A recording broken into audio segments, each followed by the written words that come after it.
Mobile থেকে battery সেটিংসটি যদি সঠিকভাবে ব্যবহার করতে পারেন তাহলে আর আপনার মোবাইলের চার্জ নিয়ে চিন্তা করতে হবে না। একবার মোবাইল ব্যাটারি ফুল চার্জ করলে বেশি সময় ব্যবহার করতে পারবেন। বারবার মোবাইল চার্জে দিতে হবে না। দূরে কোথাও ঘুরতে গেলে অথবা বেড়াতে গেলে আপনি ব্যাটারি সেটিংস থেকে আরও একটি গোপন সেটিংস আছে, সেই সেটিংসটি অন করে দিবেন। 3 থেকে 4 দিন আপনার মোবাইলের ব্যাটারি চার্জ থাকবে। ভিডিওটি স্কিপ না করে শেষ পর্যন্ত দেখার চেষ্টা করবেন। আপনি লাইক করতে ভুলে গেছেন, শুরুতে লাইক করে দিন। লাইক করলে নতুন নতুন ভিডিও আপনার প্রিয় টেকন বাংলা চ্যানেলে আপলোড করতে আমি উৎসাহ পাব। যে মোবাইলের চার্জ তাড়াতাড়ি শেষ হয়ে যায়, যদি আপনার মোবাইল হয় তাহলে আপনার মোবাইলের সেটিংসে চলে আসবেন। আর আপনার ফ্যামিলি মেম্বারদের কারো মোবাইলে ব্যাটারি চার্জ বেশি সময় না থাকলে সেই মোবাইলের সেটিংসে চলে আসার পর ব্যাটারি সেটিংসটি খুঁজে বাহির করবেন। সব মোবাইলে ব্যাটারি সেটিংসটি দেওয়া থাকে, আপনি ব্যাটারি সেটিংসে ক্লিক করবেন। উপরের দিকে অনেক সেটিংস থাকবে, আপনি এখান থেকে পাওয়ার সেভিং মোড সেটিংসে ক্লিক করবেন। পাওয়ার সেভিং মোডের ভিতরে কিন্তু গোপন আরও কিছু সেটিংস আছে, আমি আপনাকে স্টেপ বাই স্টেপ পরিচয় করাবো। পাওয়ার সেভিং মোডে চলে আসার পর ডিফল্ট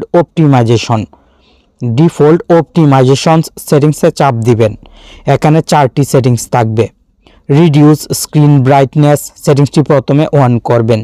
দ্বিতীয় সেটিংসটি অন করার প্রয়োজন নেই, আপনি ডিসেবল ব্যাকগ্রাউন্ড সিঙ্ক সেটিংসটি অন করবেন।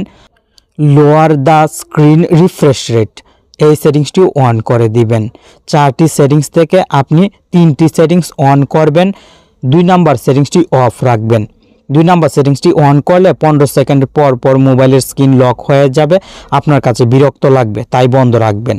ব্যাকে চলে আসার পর এখন পাওয়ার সেভিং মোড সেটিংসটি অন করে দিবেন। পাওয়ার সেভিং মোডের কাজ শেষ। এই সেটিংসটি অন রাখার পর আপনার মোবাইলের চার্জ তাড়াতাড়ি শেষ হবে না। এখন ব্যাকে চলে আসবেন, এখান থেকে ব্যাটারি সেটিংসে আবার ক্লিক করবেন। মোবাইলের সেটিংস থেকে ব্যাটারি সেটিংসে চলে আসার পর ব্যাটারি ইউজেস বাই অ্যাপ সেটিংসে ক্লিক করবেন। নিচের দিকে আপনার মোবাইলের কোন অ্যাপ কত % চার্জ নষ্ট করেছে সিরিয়ালভাবে থাকবে, আপনি অপটিমাইজ ব্যাটারি ইউজেসে চাপ দিবেন। এই সেটিংসটি আপনার মোবাইলে যদি খুঁজে পেতে সমস্যা হয় তাহলে মোবাইলের সেটিংসের চার্জ বক্সে অপটিমাইজ লিখবেন, শুধু অপটিমাইজ লিখবেন।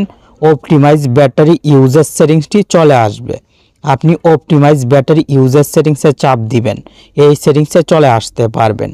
নিচের দিকে ক্লোজ ব্যাটারি ড্রেনিং অ্যাপস ডিফল্টভাবে সিলেক্ট থাকবে, আর যদি টিকমার্ক না থাকে আপনি টিকমার্ক দিয়ে দিবেন। এই অ্যাপগুলো মোবাইলের চার্জ বেশি নষ্ট করছে। আর নিচের দিকে অপটিমাইজে অনেকগুলো সেটিংস ডিফল্টভাবে টিকমার্ক থাকবে, আপনি এগুলো চেঞ্জ করতে পারবেন না, আর চেঞ্জ করার প্রয়োজনও নেই, পরিবর্তন করতে হবে না। শুধু একটি সেটিংসে টিকমার্ক আছে কিনা চেক করে সেভ পাওয়ারে চাপ দিবেন। এই সেটিংসের কাজও কমপ্লিট। দূরে কোথাও ঘুরতে গেলে আপনি এমন জায়গায় ঘুরতে যাবেন যে জায়গায় মোবাইল চার্জ করার সুযোগ নেই, সেই জায়গায় অবশ্যই মোবাইলের ব্যাটারি সেটিংস থেকে গোপন আরেকটি সেটিংস অন করবেন। এই সেটিংসটি শুধু যখন আপনি মোবাইল চার্জারের সাথে কানেক্ট করতে পারবেন না 1-2 দিন, সেই সময় অন করবেন। ব্যাটারি সেটিংসে চলে আসার পর আপনি পাওয়ার সেভিং মোডে চাপ দিবেন। সুপার পাওয়ার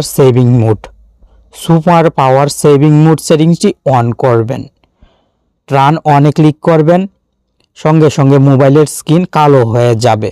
মোবাইলের হোম স্ক্রিনে 3টি অ্যাপ থাকবে, আপনি এখান থেকে অ্যাপ রিমুভও করতে পারবেন। যে কোনো অ্যাপ আঙুল দিয়ে চাপ দিয়ে ধরে টিকমার্ক দিবেন, দেন রিমুভে চাপ দিবেন, এখান থেকে ডিলিট হয়ে যাবে। আবার অ্যাডে চাপ দিয়ে যে কোনো অ্যাপ অ্যাড করতে পারবেন। 6টি অ্যাপ মোবাইলের হোম স্ক্রিনে অ্যাড করতে পারবেন। এই অ্যাপগুলো এখান থেকে ব্যবহার করতে পারবেন, আর এখান থেকে রিমুভ করে অন্য অ্যাপ অ্যাড করলে সেই অ্যাপটি ব্যবহার করতে পারবেন। Super power saving mode on করে দিলে আপনার মোবাইলের ব্যাটারি চার্জ যদি 1 দিন এখন ব্যবহার করতে পারেন তাহলে 3 থেকে 4 দিন ব্যবহার করতে পারবেন। শুধু সুপার পাওয়ার মোড সেটিংসটি অন করে দিলেই হবে। উপরের দিক থেকে এক্সিট আইকনে চাপ দিয়ে এক্সিট এই অপশনে চাপ দিবেন, মোবাইল নর্মাল অবস্থায় চলে আসবে, মানে স্বাভাবিক অবস্থায় চলে আসবে। মোবাইলের ব্যাটারি সেটিংস থেকে পাওয়ার সেভিং মোড অবশ্যই অন করবেন, আর অন করার আগে ডিফল্ট অপটিমাইজেশনের যে সেটিংসগুলো দেখিয়েছিলাম সেই সেটিংসগুলো অন করে নেবেন, আর প্রয়োজন হলে সুপার পাওয়ার মোড সেটিংসটিও অন করবেন, সুপার পাওয়ার সেভিং মোড সেটিংসটিও অন করবেন। ভিডিওটি ভালো লাগলে অবশ্যই লাইক করবেন, আর প্রতিদিন নতুন নতুন ভিডিও পেতে আপনার প্রিয় টেক অন বাংলা চ্যানেলের সাথেই থাকবেন।